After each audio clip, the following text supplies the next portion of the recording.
Šoreiz pārbaudīsim, cik daudz elektroenerģijas mēnesī patērēju ar veļas mašīnu.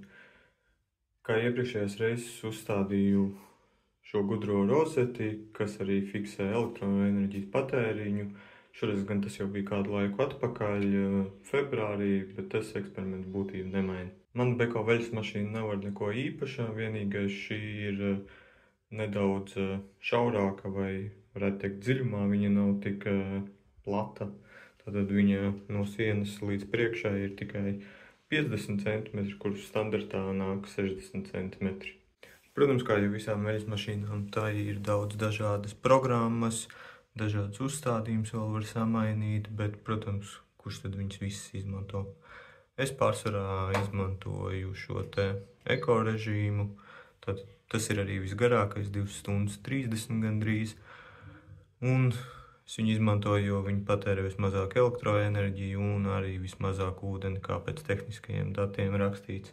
Protams, arī citreiz izmantoju kādu īsāku programmu, piemēram šī stundu 50, un arī viņu vēl var saīsināt, pārslēdzot režīmu uz kādu ātrāku. Nu tā, šādi tad izstāsta mana veļas mašīna. Iesim tad pastīties uz to elektroenerģijas patēriņu, cik tad mēnesī būšu notērējis.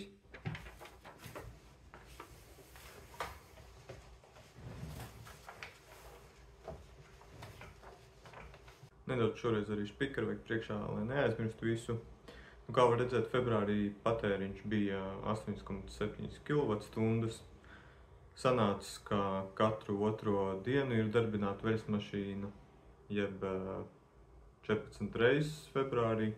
Te var redzēt arī vienu ekociklu, kur sākumā noteikti tiek sildīts ūdens, tāpēc ir lielāks patēriņš, tad lielāko cikla laiku ir vienmērīgi zems, un beigās jau centrifūga, kur patēriņš atkal ir lielāks.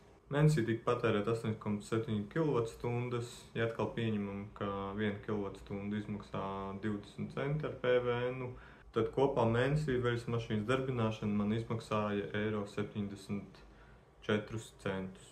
Kas vēl jāņem vērā? Dienās, kad netika darbināta veļas mašīna, ir redzams, ka bija no 6 līdz 9 vatiem stundā elektroenerģijas patēriņš.